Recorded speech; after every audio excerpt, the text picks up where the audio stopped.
I'm just going to try to talk you through some of these steps that we've learned in the last few years to take better photos in the morning. This picture here is actually one that Stam took last year, which I absolutely love, and ties in well to what we're discussing.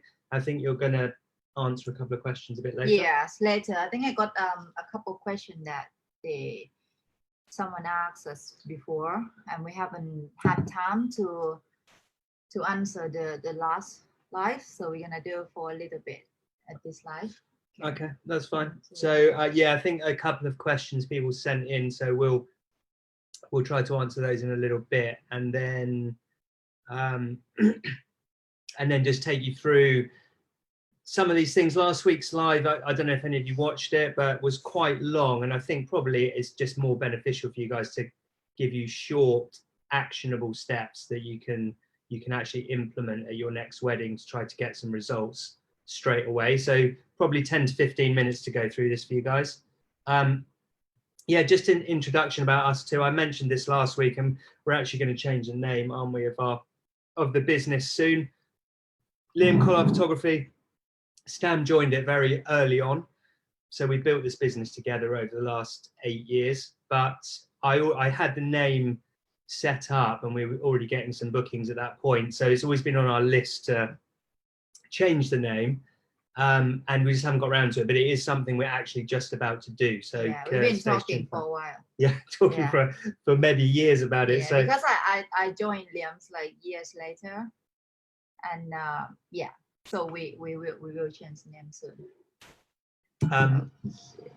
So yeah, so we've been shooting weddings together all over the world for the last 8 years. It kind of started in Thailand, and building our business from there. But we've been lucky enough to work in many amazing places. The UK in the summer, and we often work in Greece and Italy, and we've got a few weddings over in the US. We've done a New York one, and did one in Miami in December, actually, just before the lockdown. That's nice wedding. So we've been doing that, and now we're helping ambitious photographers like some of you guys to develop their creativity, their mindset, and the business skills needed so you can really have a sustainable career doing what you love. We've managed to do that, build that up over the last 8 years. So we're just going to try and share some of that wisdom with you, and some of the experience we've had ourselves, but also some of the experience we've learned from other amazing photographers in the industry to to build our business to where we are today. So yeah, today's live is about that.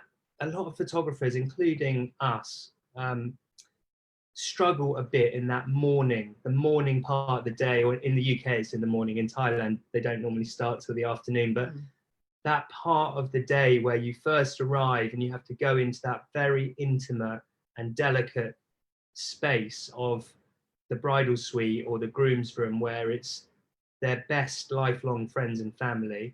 And we as photographers are there to document it, but we're also, a human entering the room, and only very inner circle people are invited in there. So it's how to kind of get the balance right, so you get access for all of the beautiful moments that happen without being intrusive or creepy or anything like that. Yeah, so it's actually even past 8 years now that we still have a little bit of that awkward moment in the morning. Every time. For sure. We always think on the way there, oh, this is so scary. We've got to go into the bridal suite. We talk about this every single wedding that we do. So this is something that's still relevant for us. Yeah. But yeah, we've kind of worked a really good way of managing this part of the day so that it goes smoothly, it's enjoyable for our clients, and we're able to get photos that we love and more importantly that our clients love. So I'm going to talk through what we used to do, what we do now, and 3 simple steps that you guys can try to use at the next wedding that you shoot. So yes, so what we used to do, we used to go into the room, and we used to think that being unintrusive meant hiding at the back of the room, and we'd put on a long lens. I put on an 85 or something like that. if the room was big enough, or, you know, I'd stand somewhere completely out of the way. I'd hide behind my camera a little bit and think, oh, if I stand here, I'm not going to be interfering with their day too much. But I think the opposite is true. I've been at weddings where photographers do that, where I've been a guest or a groomsman, and it feels quite creepy to have someone in the room that hasn't really said hello or explained why they're there or whatever. It's a little bit voyeuristic almost. And long lenses have that perspective as well. They look like you're far away. Even if you're not a photographer, it has a sense of looking in on something from far away, the way that they process images. So it's actually we're doing that way, is that the client can see or can feel the fear that we got a lot more than you actually close to the client. Yeah, 100%. I think it brings that fearful energy into the room. Yeah. So what we think is, it's very easy to convince ourselves that our fearful energy is not being intrusive, but we have to remember our clients have asked us to be there. They want us to capture all of the moments for them, and we can get close and do it in a way that actually is more comfortable for our couples than doing it this old way. And when we did do like this, we used to get very average results. Lots of pictures that, they just lost their intimacy because we're far away, or we were on too much of a profile angle. We're not really in the moment. It just looks like you're looking in on the moment from outside, and that just doesn't capture particularly nice photos. So what we do now is a little bit different. 35mm lens. I know some people prefer to use zoom lenses, that's fine, but I think if you know that you do have this tendency to want to stand at the back, a 24-70, you're going to put on 70mm or 50mm and zoom it in, you're just going to keep doing it. So a good way to force yourself closer is to use wide angle lens. Yeah, I actually use 25 sometimes. It depends of the rooms, but I feel like when you use the wide angle lens, is kind of almost force you to get, like, you have to get close, you know, to the subject, to the client at the beginning. And but if you have a choice, like, you know, if you use zoom lens, or if you have a choice, it's more like you use zoom lens, like you say. Yeah, 100%. Yeah, I think you're always going to go back to what's comfortable. So this is, I actually prefer using prime lenses just because they're lighter and easier to carry around for the day. But it does have that advantage of forcing you closer into the moment. And the perspective of 35, in my opinion, looks like you're right there in the center of it takes the viewer into the moment much better than a long lens does.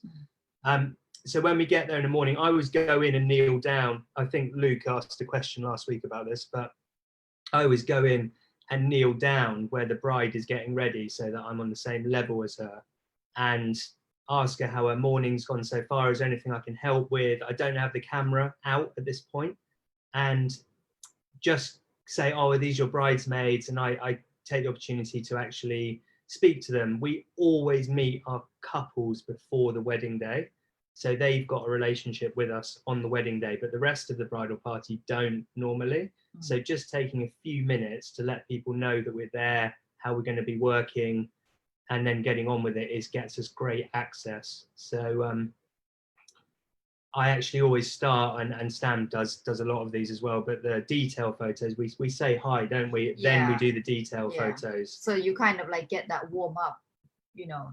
Sometimes when you don't choose a wedding for long times, you know, to start shooting with the details or the venues and stuff is very, it's great. So also the brides and the grooms kind of get used to us being around, but we're not actually like point the cameras on them yet to start with, at least like, you know, 30-40 minutes. Yeah, so just get there nice and early. I just find it helps because by the time once you've said hello, some people are more chatty than others. So we just make a decision how much to talk to them depending on how much they want to talk to us. So if they want us to just disappear into the background quickly, we do it. If they're happy to chat to us for a bit longer, then we do it. It just depends on the couple. So build that relationship, say hi to the bridesmaids, do the detail photos. By the time that's done, then they've already got used to you, and you can get close with a 35mm lens and no one thinks anything of it.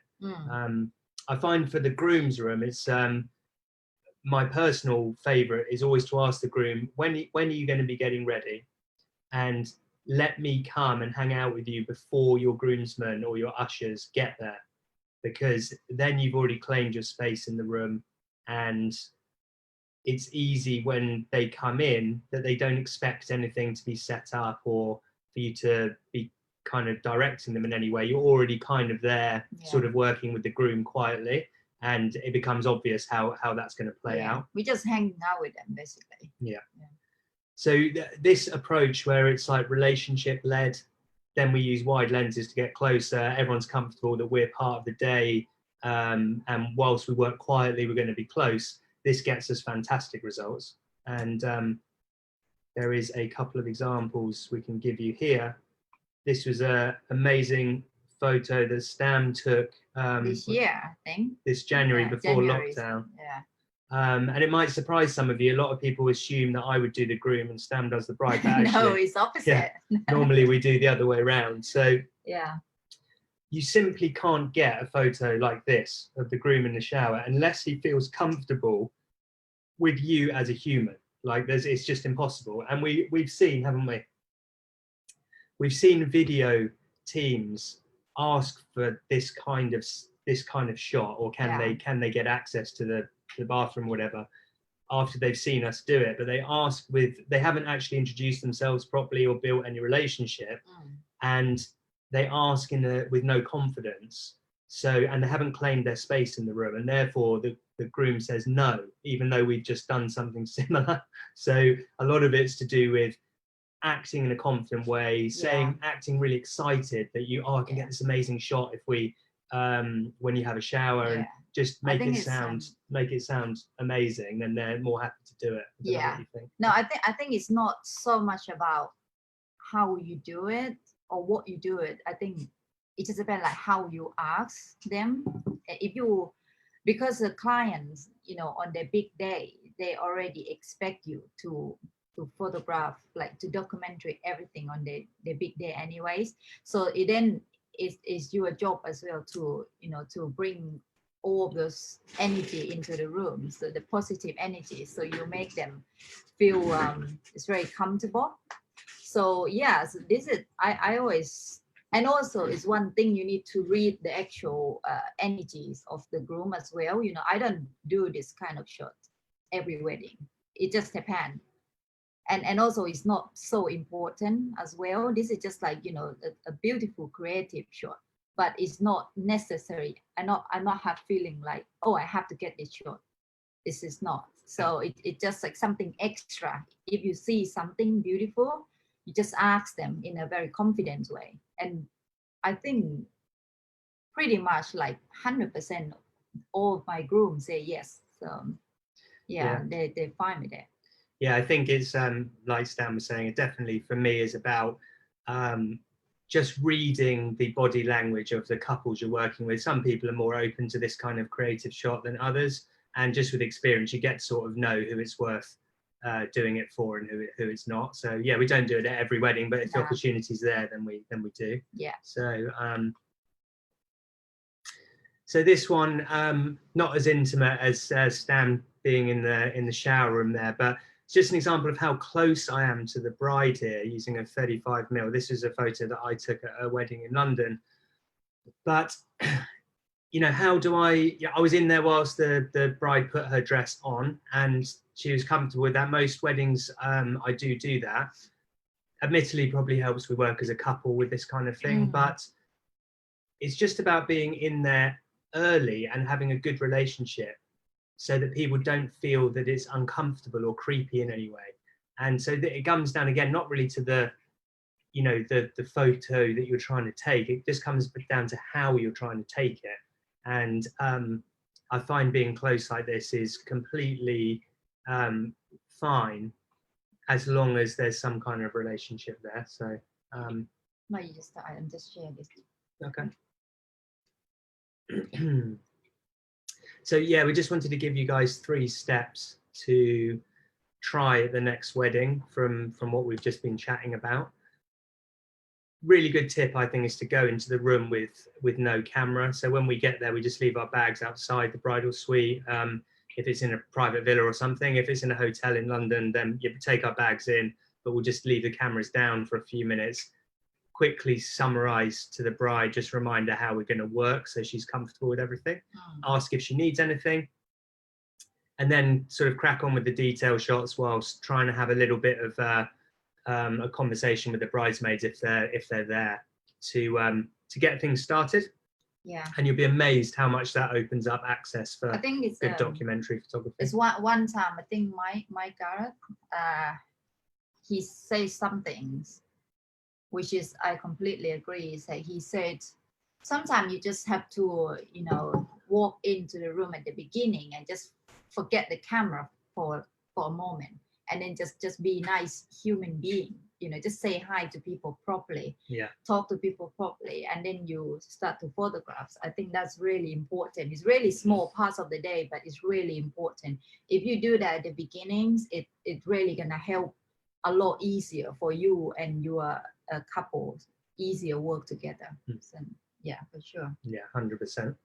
So step 2 that you can try next time, excuse me, so is to just claim your space in the room. So just get there nice and early and make sure you get nice and close to the bride. You can take a few test shots with your 35mm on. You don't need to use them, but just be there once you've said your hellos and stuff. Just be there and get close so that it's obvious that is how you're going to work before any of the more important stuff happens, like putting the dress on. If you've done it nice and early and got in there nice and early to claim your space, it will just be an expected way that you work, and people will just roll with that. And third thing, would love you guys to try, if you don't already do it, is just to use a wider lens. I think if you know that you're one of those people that gets comfortable zooming in when you first get into the bridal suite in the morning and standing back a little bit and being a little bit hesitant, then try to use a prime lens where it forces you closer. I've heard Hui say at Fearless many times, if your photo's not good enough, it's because you're not close enough. So for documentary photography, I think that's quite a good little slogan to have in your head when you're photographing. So yeah, get close and the photos will just take on a much more intimate quality.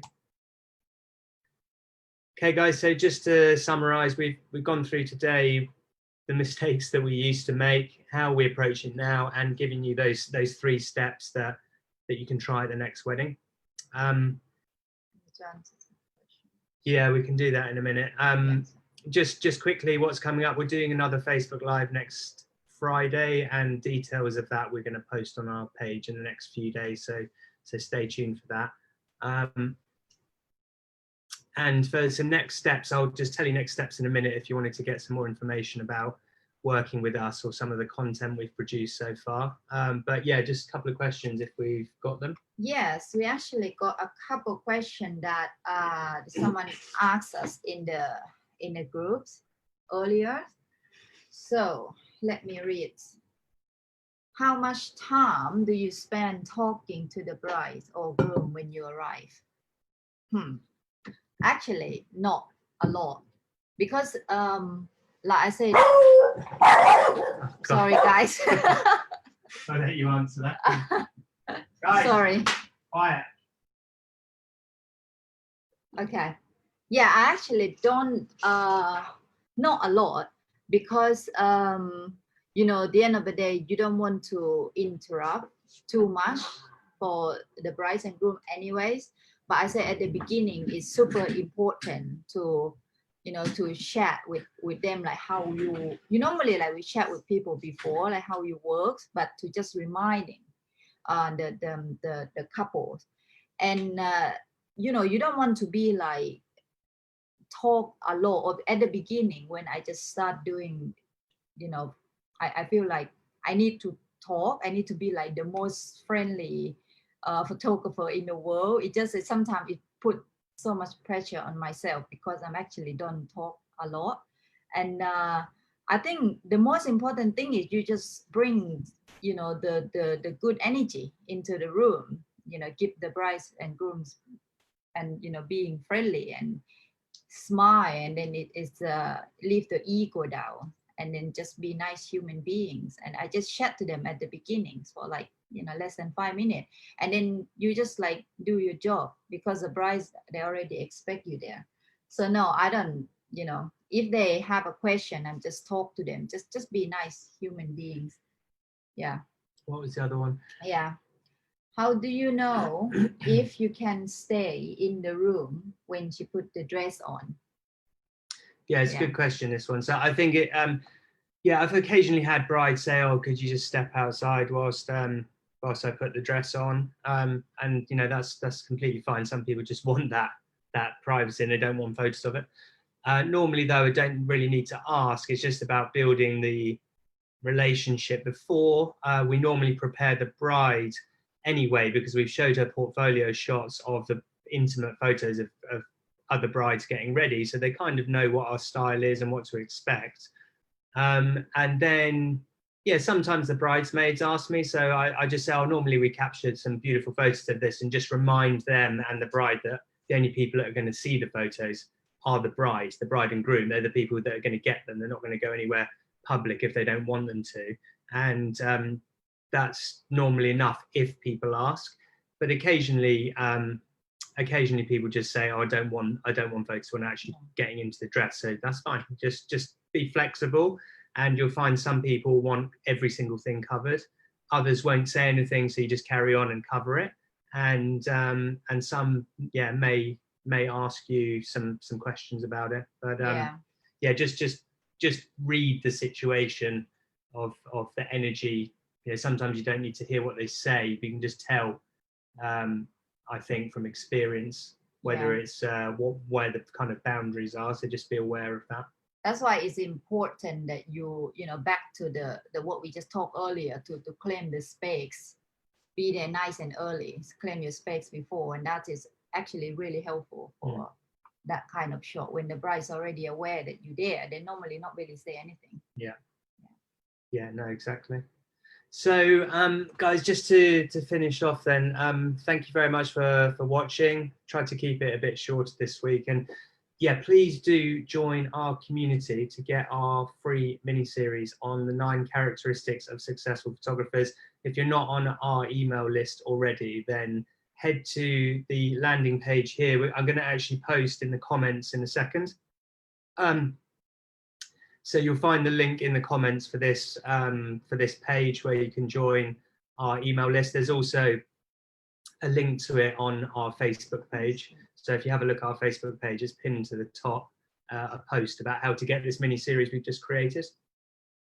So I think that's it from us for now. I hope you guys all have a fantastic weekend, and I'm very happy Stan joined me this week.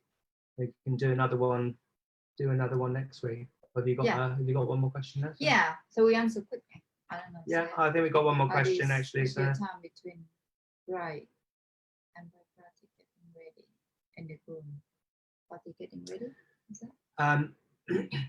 that? So how do we split our time between the bride and the groom? Well, we don't need to do that because we shoot together. So one of us does the groom, one of us does the bride. So you can bring an assistant photographer if you're able to do that, and you can normally you would send the assistant to the groom's room. But that's a possibility. Otherwise, if you know they're in the same place, you can arrange for the boys to be ready a bit earlier and go to the boys first and get some photos of them getting ready and having a drink in the bar or something, and then drive or head over to the bridal suite. That's definitely possible to do. We've done that at a few weddings in England when we've needed to. Because the groom's room is less going on anyways, isn't it? You can get some of the best photos, I think, in the groom's room, but we prioritize the bride if there's a need to do that. But I'd suggest, if you can, try to bring in an assistant, so you don't need to compromise your coverage, and you focus on the bride and get your assistant to do the groom stuff. So okay guys, well thank you very much for watching. think this is a goodbye from us for this week, but have a fantastic weekend, and thank you very much for tuning in. Bye guys, we see you next time. Bye bye. Bye.